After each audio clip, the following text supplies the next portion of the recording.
Shalom teman-teman. Jumpa lagi di acara yang sudah kita tunggu-tunggu, PA Online Pemuda Remaja.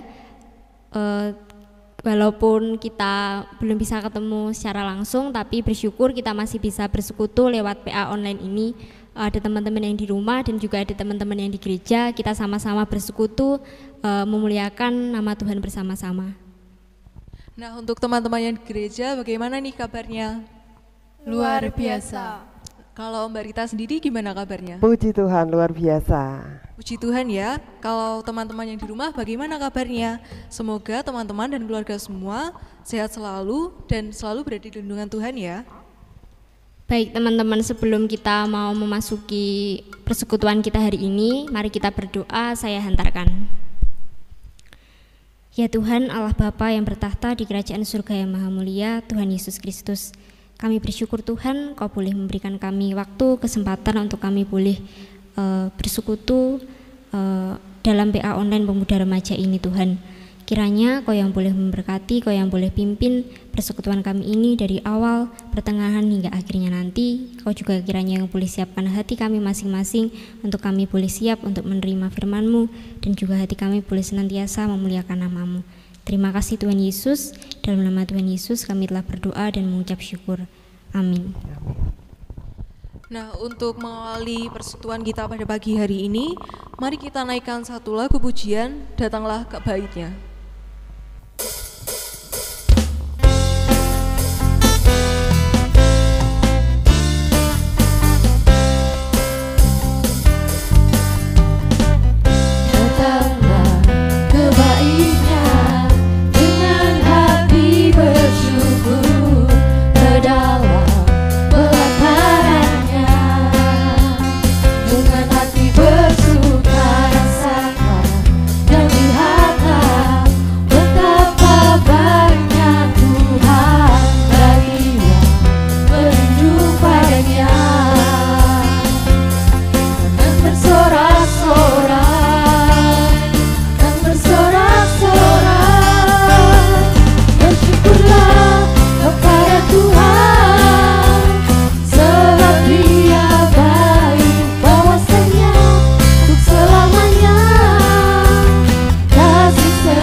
Bersyukur sekali ya kita bisa senantiasa merasakan kasih-Nya Tuhan. Walaupun kadang dalam hidup ini kita tuh kadang ada masa-masa merasa kita tuh kehilangan harapan, kita itu merasa seakan-akan semuanya itu berat untuk kita hadapi. Tapi semuanya itu sebenarnya adalah bagian dari rencananya Tuhan buat kita, untuk membuat kita itu semakin indah di matanya, untuk membuat kita itu semakin serupa dengan kehendaknya. Nah, untuk itu pada hari ini kita akan sama-sama belajar sedikit dari firman Tuhan tentang bagaimana kita dibentuk, kita berproses untuk menjadi semakin indah di dalam Tuhan. Untuk itu, marilah kita siapkan hati kita dengan menyanyikan Ku Nyanyi Haleluya.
Untuk selanjutnya dipersilahkan Mbak Rita untuk membawakan firman.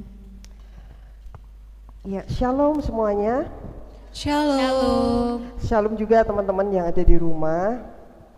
Kita tetap bersama walaupun ada jarak di antara kita, tapi firman Tuhan tetap akan terus kita terima karena Tuhan siap mencurahkan berkat-Nya buat kita melalui firman-Nya malam hari ini. Dan untuk kita memulai firman Tuhan yang akan kita terima hari ini, kita akan awali dengan berdoa terlebih dahulu. Mari kita sama-sama berdoa. Kami bersyukur kepadamu ya Bapa, karena kasih dan anugerah Tuhan luar biasa buat kami. Engkau yang terus menolong kami, Engkau yang terus menaungi kami dengan kasih Tuhan. Yang hingga saat ini Tuhan memberkati kami di tempat ini. Kami boleh bersama-sama juga dengan teman-teman yang ada di rumah untuk kembali kami boleh bersekutu bersama dan kami akan mendengarkan kebenaran firman Tuhan. Kami mohon kepadamu Tuhan, tolong supaya Roh Kudus menuntun kami, menolong kami hingga kami boleh mengerti apa kehendak Tuhan melalui firman-Mu hari ini. Terima kasih Bapa, kami serahkan waktu ini ke dalam tangan kuasa-Mu, pakai hamba-Mu yang menyampaikan, semuanya boleh berasal daripada-Mu. Di dalam nama Tuhan Yesus Kristus kami berdoa dan mengucap syukur. Amin. Ya, baik teman-teman semuanya, juga teman-teman di rumah semuanya, hari ini kita akan belajar tentang firman Tuhan yang diambil dari kitab Yesaya pasal yang ke-64 ayat 1 sampai 9. Yesaya pasal 64 ayat 1 sampai 9. Teman-teman yang ada di rumah juga boleh menyiapkan Alkitabnya dan kita akan bersama-sama membaca. Yesaya pasal 64 ayat 1 sampai dengan 9. Demikian firman Tuhan. Sekiranya engkau mengoyakkan langit dan engkau turun sehingga gunung-gunung goyang di hadapanmu, seperti api membuat ranggas menyala-nyala dan seperti api membuat air mendidih, untuk membuat namamu dikenal oleh lawan-lawanmu sehingga bangsa-bangsa gemetar di hadapanmu. Karena engkau melakukan kedahsyatan yang tidak kami harapkan, seperti tidak pernah didengar orang sejak dahulu kala.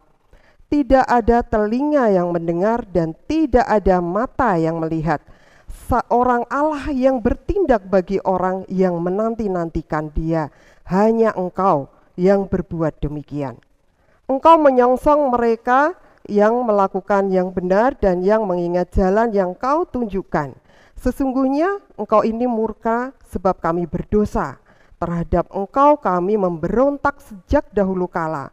Demikianlah kami sekalian seperti seorang najis, dan segala kesalehan kami seperti kain kotor. Kami sekalian menjadi layu seperti daun, dan kami lenyap oleh kejahatan kami, seperti daun dilenyapkan oleh angin.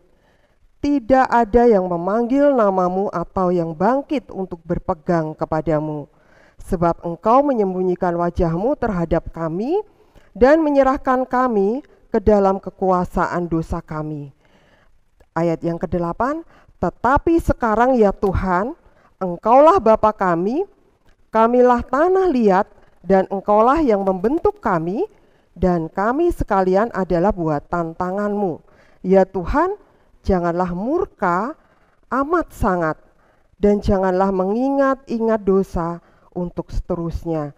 Sesungguhnya pandanglah kiranya kami sekalian adalah umat-Mu. Demikianlah firman Tuhan. Berbahagialah kita semuanya yang mendengarkan firman Tuhan, meresapkannya di dalam hati, dan melakukannya di dalam kehidupan kita sehari-hari. Haleluya. Dan hari ini temanya tentang dibentuk oleh Allah, diproses, kemudian menjadi indah. Nah, dibentuk Allah menjadi bejana yang indah.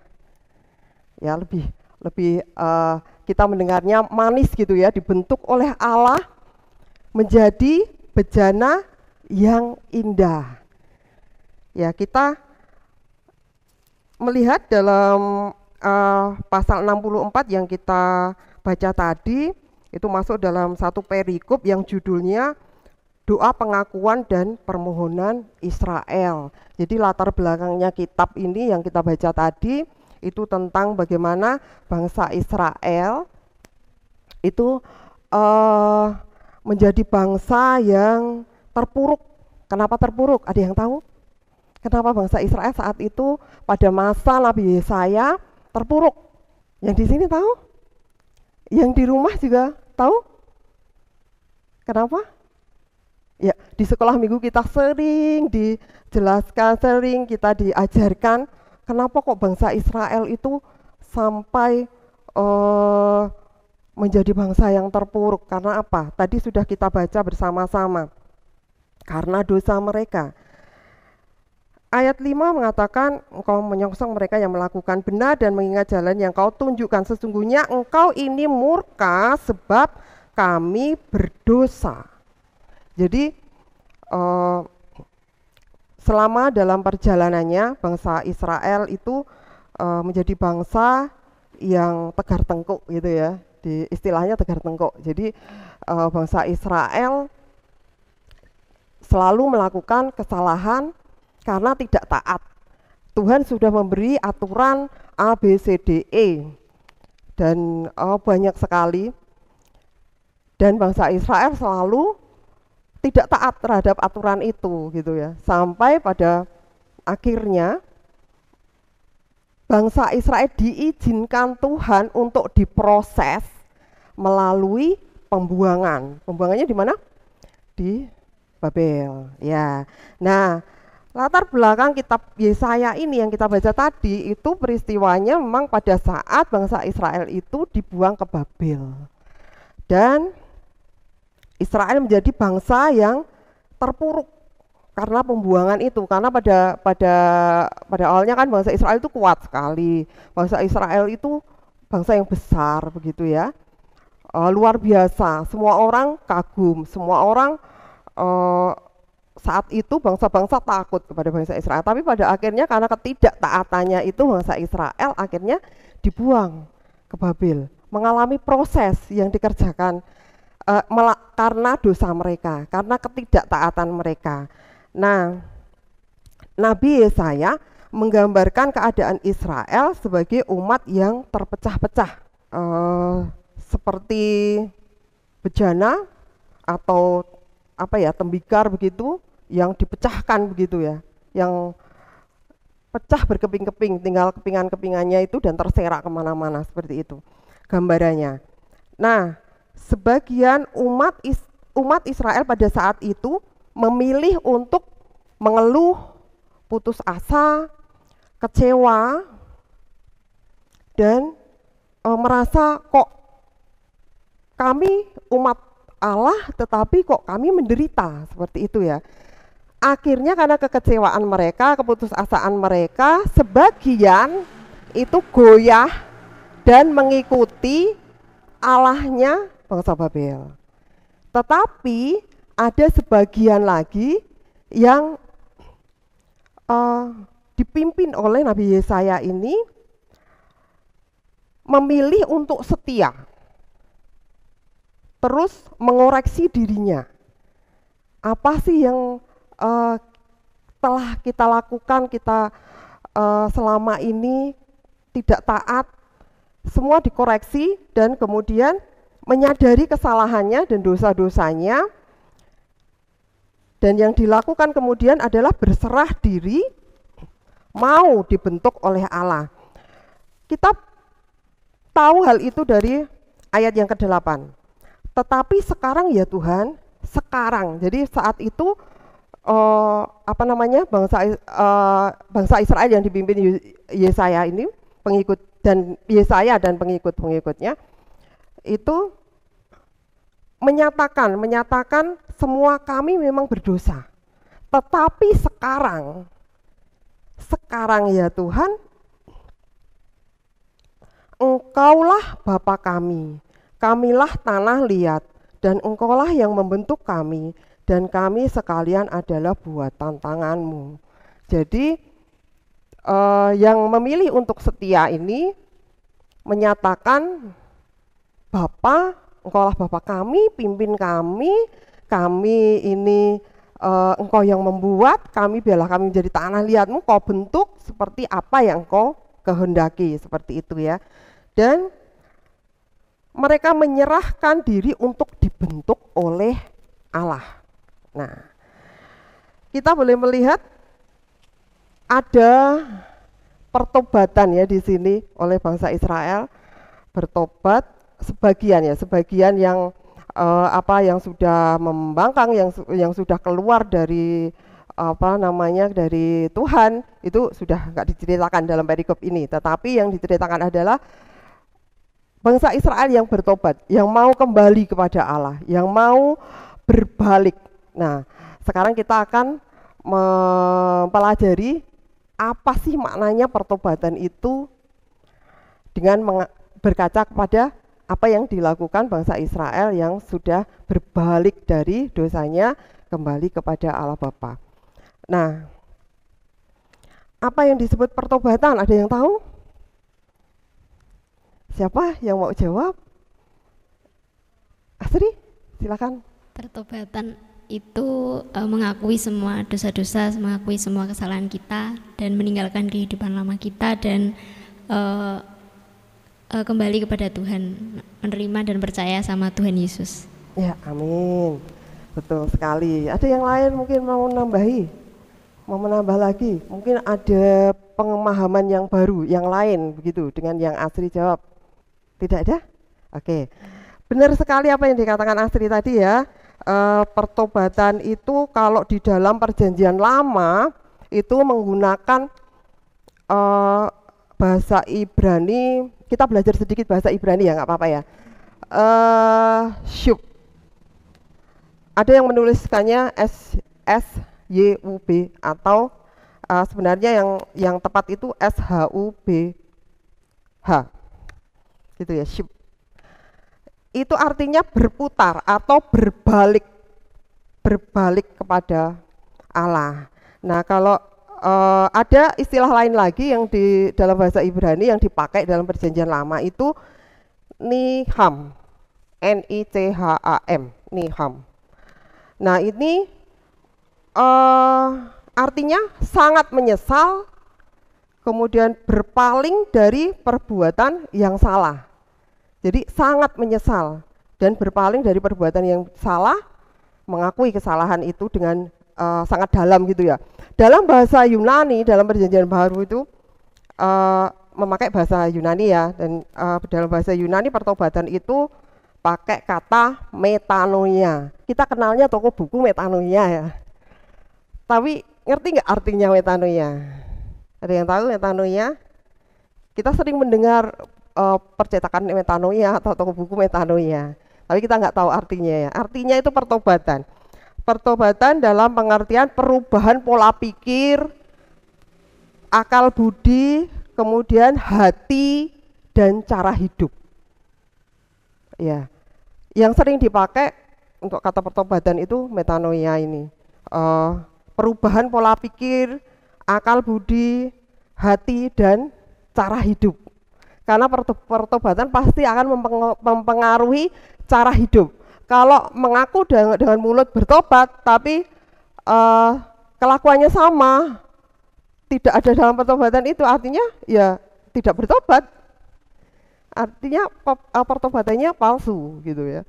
Nah, jadi seperti tadi Asri sudah jelaskan ke kita ya, pertobatan itu berarti orang berdosa menyadari keberadaannya yang berdosa, kemudian menghargai belas kasihnya Allah di dalam Kristus yang telah mati di kayu salib untuk menebus dosa.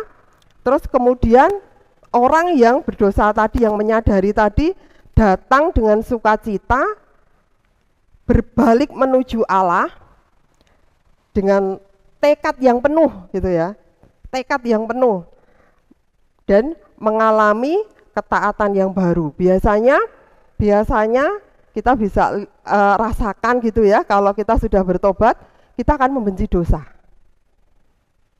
Sesuatu yang salah kita akan merasa, dan sesuatu yang itu dosa pasti kita akan merasa apa ya, benci. Bukan membenci orang ya, bukan membenci orang yang berdosa, enggak, kita mengasihi orang yang berdosa seperti Tuhan juga mengasihi orang yang berdosa. Membenci dosa, jadi segala hal-hal atau perbuatan yang dosa itu yang dibenci, kita akan peka terhadap itu ketika kita bertobat itu ya. Dan apa yang menjadi unsur pertobatan yang sejati itu? Ada tiga aspek yang bisa kita lihat atau kita bisa kita bisa rasakan begitu ya, ketika seseorang itu bertobat gitu, benar-benar bertobat, pertobatan yang sejati, bukan pertobatan yang pura-pura. Nah, aspek intelektual yaitu pengenalan akan kebenaran. Saya boleh minta salah satu membuka Alkitab dan baca Roma 10 ayat 17.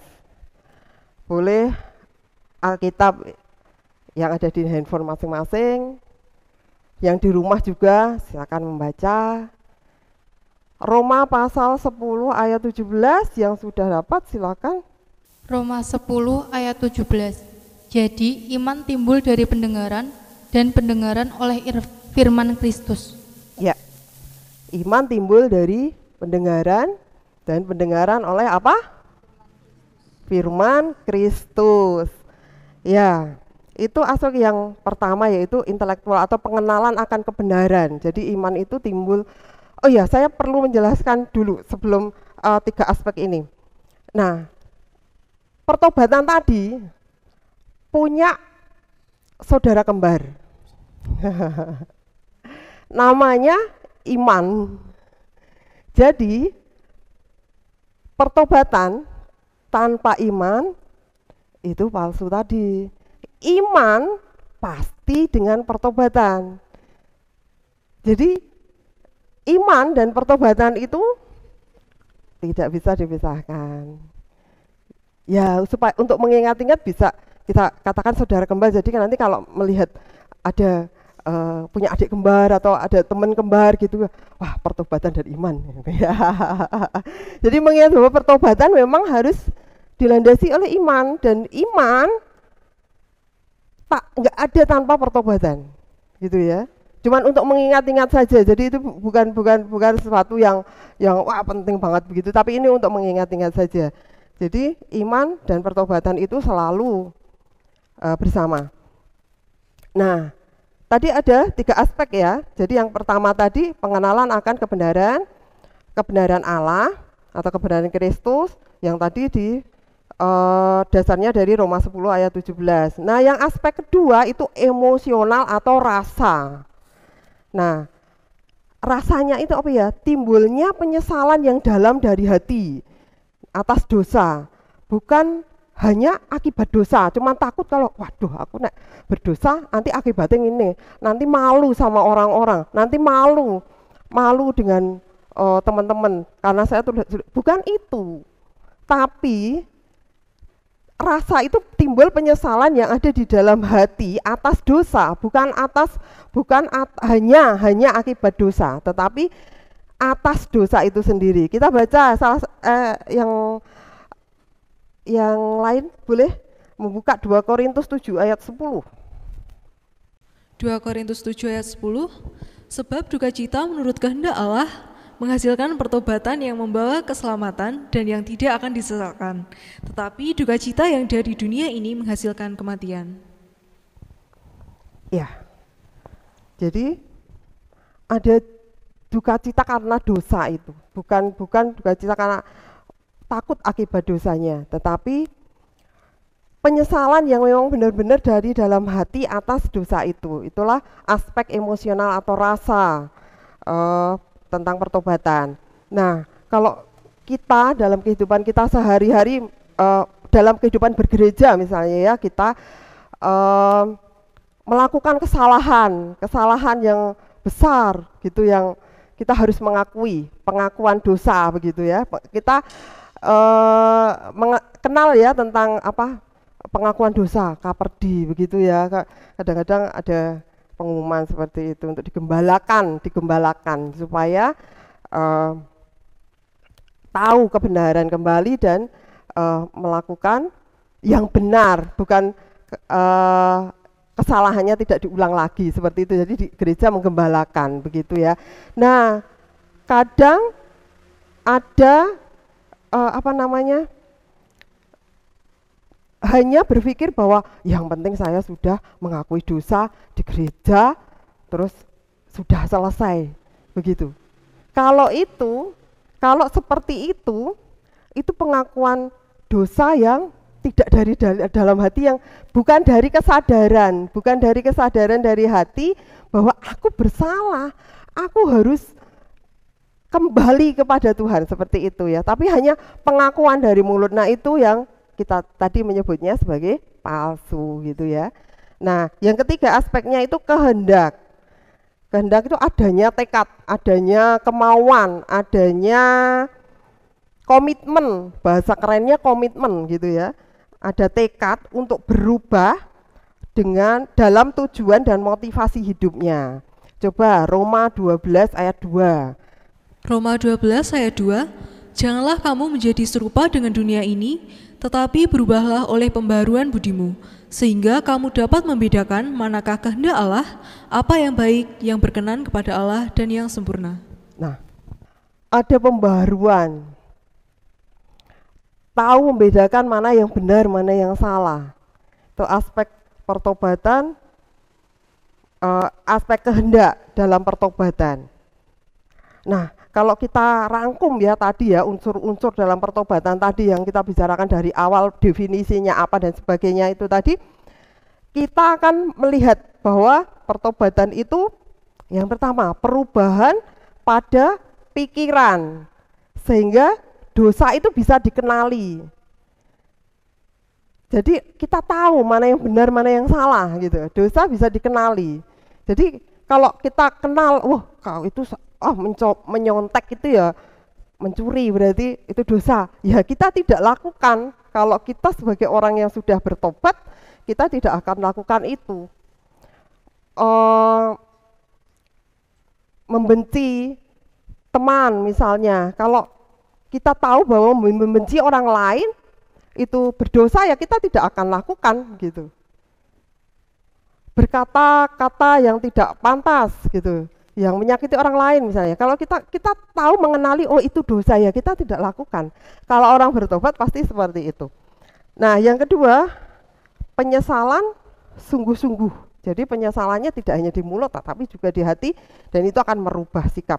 Yang ketiga, pengakuan dengan rendah hati akan dosanya. Nah, ini nanti akan mencakup keputusan yang tegas untuk meninggalkan dosanya, gitu ya. Terus yang keempat, pasti orang yang bertobat itu akan membenci dosa. Sekali lagi ya, bukan membenci orang berdosa ya, tapi membenci dosa. Nah, terus yang kelima, kembali kepada Bapa dalam iman kepada Yesus. Kita menyadari betul bahwa pengorbanan Tuhan Yesus di kayu salib itu untuk menebus dosa kita dan mengampuni dosa kita, dan kita kembali kepada hubungan kita, komunikasi kita dengan Allah Bapa. Gitu ya. Nah, terus yang keenam, itu pasti ada sukacita penuh di dalam Tuhan. Jadi ada sukacita itu bukan sukacita penuh di dalam Tuhan itu hal-hal yang kita rasa itu akan mendekatkan kita kepada Tuhan itu pasti disenangi gitu, pasti kita bahagia dengan itu. Melayani musik, jadi MC, jadi yang mengatur semua perlengkapan untuk pelayanan, kemudian ada PA, kita pasti sukacita untuk datang. Ada orang lain atau teman kita yang butuh pertolongan, kita pasti senang nolong. Ada orang yang membutuhkan sesuatu, kita pasti senang berbagi. Seperti itu ya. Dan ada sukacita penuh di dalam Tuhan, di dalam Allah ketika kita bertobat. Terus tapi kadang-kadang dalam pertobatan kita ada yang menghalangi. Apa sih yang menghalangi pertobatan itu? Ingat enggak cerita tentang perumpamaan tentang menabur benih? Yang pertama jatuh ke pinggir jalan. Apa artinya? Ada yang tahu? Itu ada di Lukas 8 ayat 5 sampai 15, juga ada di kitab Matius juga ya. Nah, ini yang Lukas 8 ayat 15. Coba deh yang mau membaca. Lukas 8 ayat 15. Yang jatuh di tanah yang baik itu ialah orang yang setelah mendengar firman itu menyimpannya dalam hati yang baik dan mengeluarkan buah dalam ketekunan. Itu yang jatuh di tanah yang baik. Tapi ada yang jatuh di tanah yang tidak baik ya. Ada yang jatuh di pinggir jalan, Nah, itu artinya dia tidak mau mendengarkan firman Tuhan. Ada kesombongan, saya bisa kok sendiri gitu loh. Seperti itu benih jatuh di pinggir jalan. Kemudian ada yang jatuh di tanah berbatu. Apa artinya? Mendengar, kemudian menerima firman Tuhan, tetapi tidak bersungguh-sungguh. Yang jatuh ke semak duri. Mendengar, menerima, tetapi tidak apa? Tidak menghilangkan atau membiarkan penghalang-penghalang itu menghalangi. Seperti penghalangnya seperti apa? Kekhawatiran, terus kekayaan kadang-kadang, mau bertobat tapi waduh rugi nanti kalau saya bertobat, seperti itu ya, karena wah rugi nanti, pokoknya secara keuangan nanti rugi, seperti itu. Ada penghalang-penghalang seperti itu. Ada kekhawatiran yang waduh nanti nek saya kembali ke gereja, saya kembali kepada persekutuan, nanti teman-teman saya yang lain tidak mau temenan sama saya. Itu menghalang juga, kekhawatiran. Nah, seperti tadi yang sudah dibaca sama Astri, kita adalah anak-anak yang sudah bertobat, sudah mengikuti Kristus, kita sudah percaya kepada Yesus sebagai Tuhan dan Juru Selamat kita secara pribadi. Nah, itu adalah kita mestinya hati kita adalah tanah yang baik untuk kebenaran firman Tuhan. Nah, itu yang kita pelajari hari ini ya. Sudah mengerti semuanya tentang pertobatan. Nah, kita seperti bejana yang dibentuk oleh Tuhan sesuai dengan rencananya Tuhan. Karena kita sudah bertobat. Jadi kita dibentuk Allah menjadi bejana yang indah. Ya, amin. Kita akan berdoa mengucap syukur atas firman Tuhan pada kesempatan hari ini. Mari kita berdoa. Kami bersyukur Tuhan untuk kesempatan hari ini. Kami sudah mendengarkan firman Tuhan, kami sudah mengerti tentang pertobatan kami, dan kami memiliki hubungan yang indah kembali kepada Tuhan karena Kristus telah mati bagi kami dan mengampuni segala dosa kami, dan kami disebut sebagai anak-anak Allah. Kami mengucap syukur untuk waktu ini, kami mengucap syukur firman Tuhan yang boleh kami dengar. Kami percaya Roh Kudus akan menolong kami untuk melakukan setiap firman-Mu dengan baik. Juga teman-teman yang ada di rumah juga akan Tuhan berkati melalui firman yang didengar hari ini. Terima kasih Bapa, segala puji, hormat, syukur hanya bagi-Mu di dalam nama Tuhan Yesus Kristus. Amin. Sebelumnya terima kasih kepada Mbak Rita yang sudah menyempatkan waktunya untuk memberikan pelayanan firman bagi kami. Nah, teman-teman, ternyata firman hari ini menyadarkan kita tentang pertobatan, tentang bagaimana kita mau menjadi manusia yang baru dan meninggalkan kehidupan lama kita mau untuk dibentuk dalam Tuhan, berproses bersama-sama sehingga kita bisa menjadi bejana yang siap dibentuk untuk menjadi anak-anak Tuhan yang bisa bermanfaat bagi sekitar kita. Untuk merespon firman yang sudah kita terima tadi, mari kita angkat satu lagu pujian, KJ nomor 407, Tuhan Kau Gembala Kami.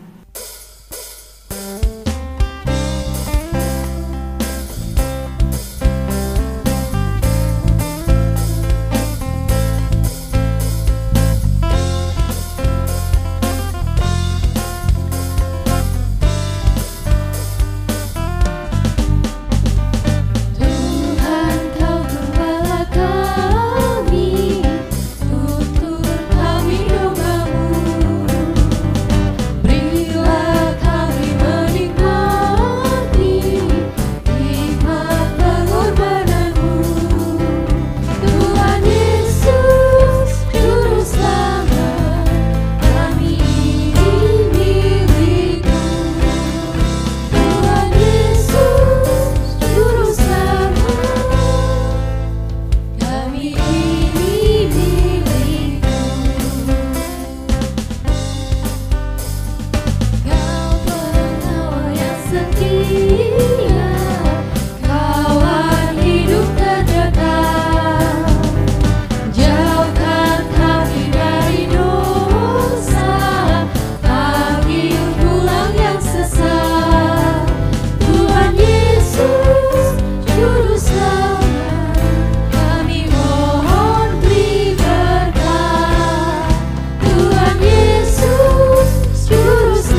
Untuk selanjutnya kita akan memasuki doa syafaat.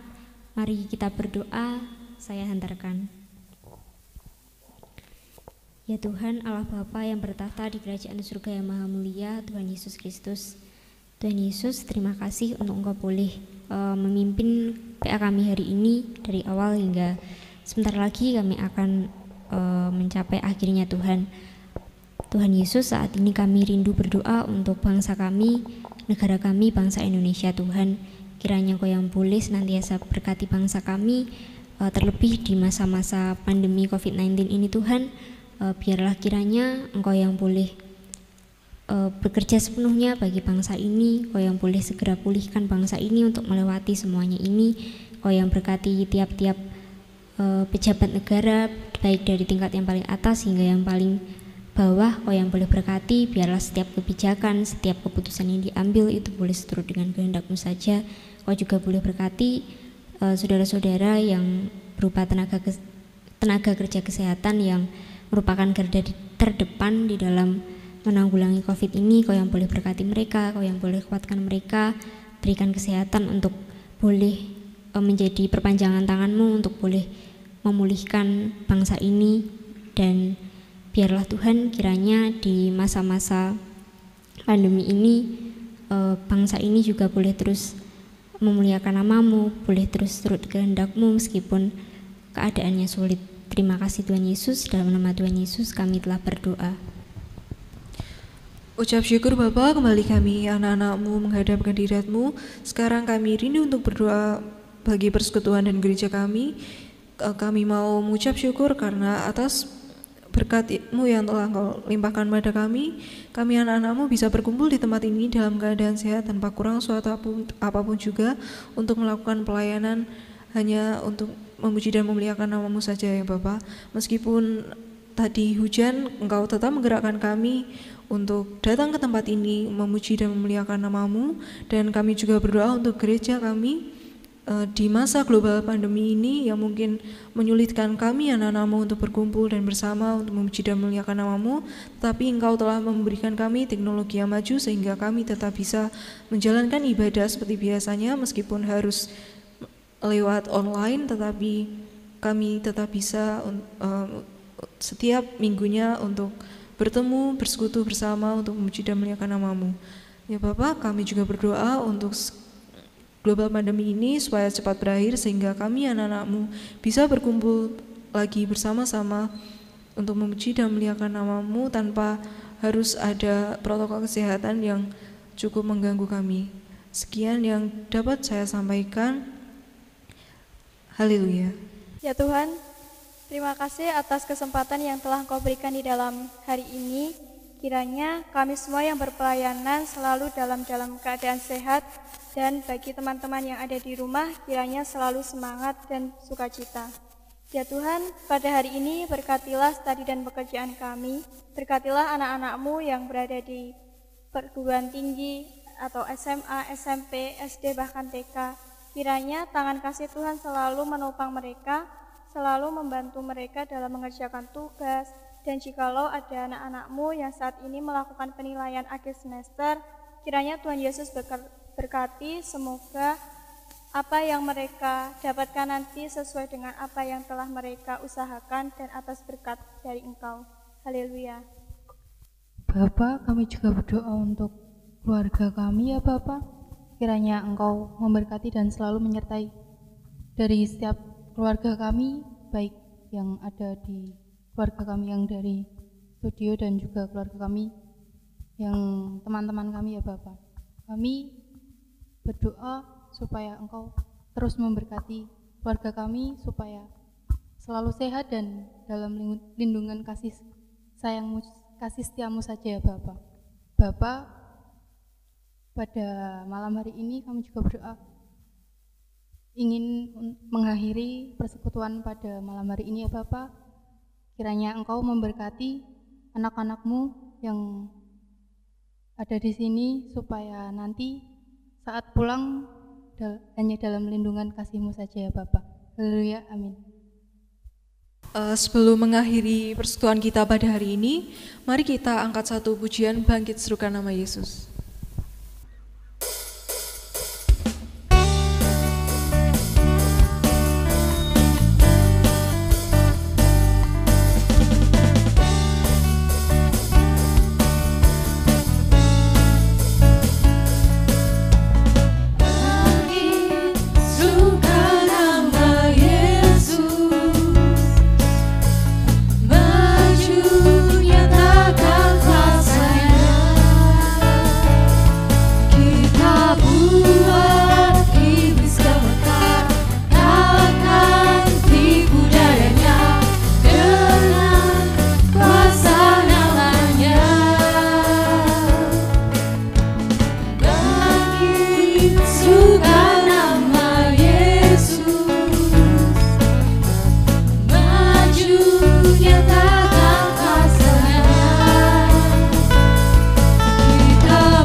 Gak kerasa ya teman-teman, ternyata kita udah sampai di penghujung acara PA online Pemuda Remaja pada hari ini. Terima kasih untuk teman-teman yang sudah bergabung untuk PA online Pemuda Remaja hari ini. Nah, untuk teman-teman semua, baik yang ada di gereja maupun yang ada di rumah, harus tetap semangat selalu menjalankan aktivitas kalian yang dilakukan sehari-hari, tetap menjaga kesehatan dan kebersihan sesuai protokol kesehatan yang ada, dan sampai jumpa di PA-PA selanjutnya. Terima kasih. Tuhan Yesus memberkati.